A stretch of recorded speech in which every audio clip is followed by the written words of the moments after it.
მოგესალმებით, თქვენ უყურებთ რეგიონის დღის მთავარ ამბებს.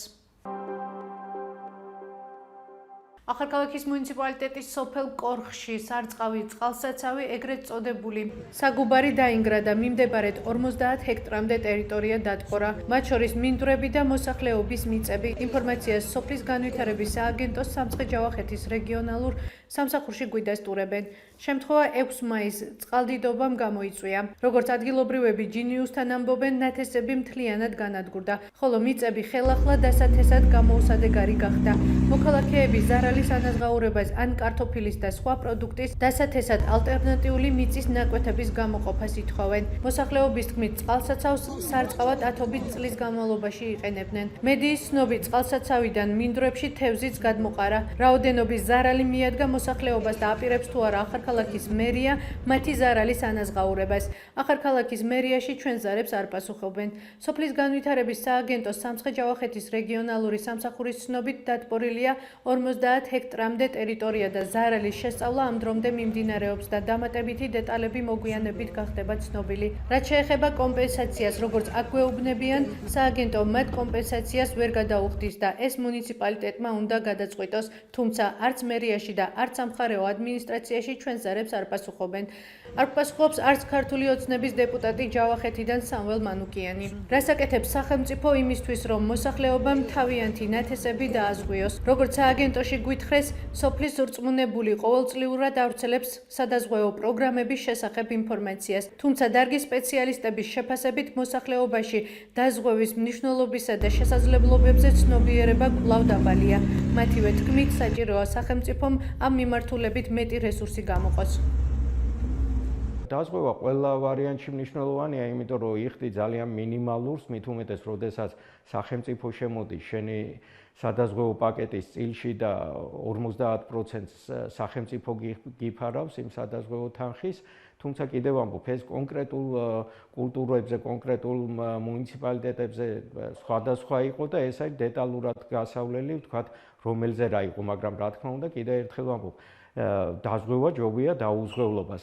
მეორე საკითხია ასევე, წეღანაც აღნიშნე, რამდენად ჰქონდათ აქვთ ინფორმაცია ფერმერებს ამის შესახებ.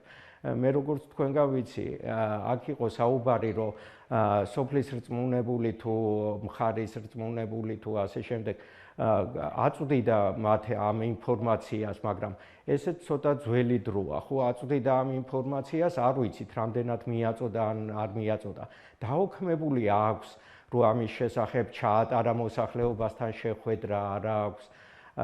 ანუ ესე რომ მე ხო გითხარი, ესე აღარ არის, ხო, რაღაცა როცა შენ ოფიციალური პირი ხარ და თუნდაც ვალდებულება გაქვს იმისი, რომ მოსახლეობას რაღაცა ინფორმაცია მიაწოდო, ეს რაღაცნაირად დაუქმებული უნდა იყოს. მე უთხარი, ესე არ არის, ხო, რაღაც ქუჩაში საუბრების დონეზე.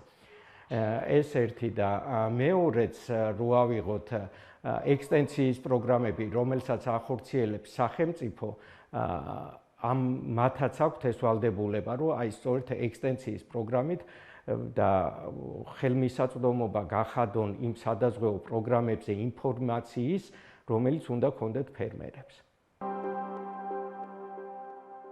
დღეს 22 საათიდან ახალციხისა და ასპინძის მუნიციპალიტეტში გაზის მიწოდება სრულად შეწყდება. ინფორმაციას ინტერგაზი გვაწვდის. როგორც კომპანიაში გვეუბნებიან, გაზის მიწოდება ხვალ დილის 10 საათიდან ეტაპობრივად დაიწყება. მათივე ცნობით, მიზეზი მომწოდებლის მხრიდან შეფერხება. გაფართოებული კრება, სადაც ახალ პატრიარქს აირჩევენ, 11 მაისს გაიმართება. ინფორმაციას საპატრიარქო ავრცელებს. საპატრიარქოს ცნობით, კრება სამების ტაძარში 13 საათზე დაიწყება. 28 აპრილს სინოდმა 3 საპატრიარქო კანდიდატი გამოარჩია. საპატრიარქო ტახტის მოსაყდე მიტროპოლიტი შიო მუჯირი, ფოთისა და ხონის მიტროპოლიტი გრიგოლ ბერბიჭაშვილი, მროվել ურბნელი მიტროპოლიტი იობ აქიაშვილი, მეუფე შიომ 20 ხმა, დანარჩენმა 2 კანდიდატმა კი 7 ხმა მიიღეს. სრულიად საქართველოს პატრიარქი ილია მეორე 93 წლის ასაკში 17 მარტს გარდაიცვალა. ის 22 მარტს სიონის საკათედრო ტაძარში დაკრძალეს.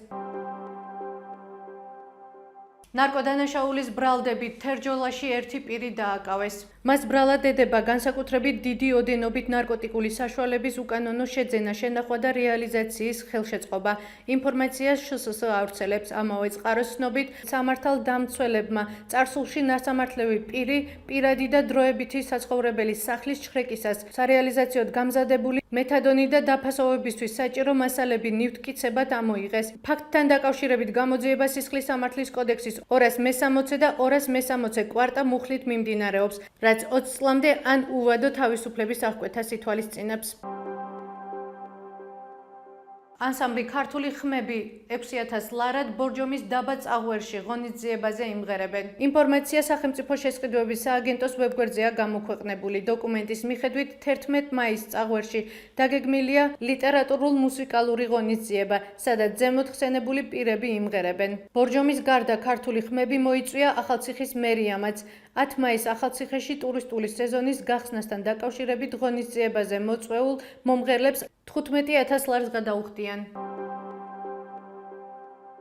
ეს იყო ჩვენს ხელთ არსებული დღევანდელი ბოლო ინფორმაცია. მეტი და დეტალური ინფორმაციისთვის ეწვიეთ ჩვენ ვებ და Facebook გვერდს. გმადლობთ რომ გვიყურებთ. ხვალამდე.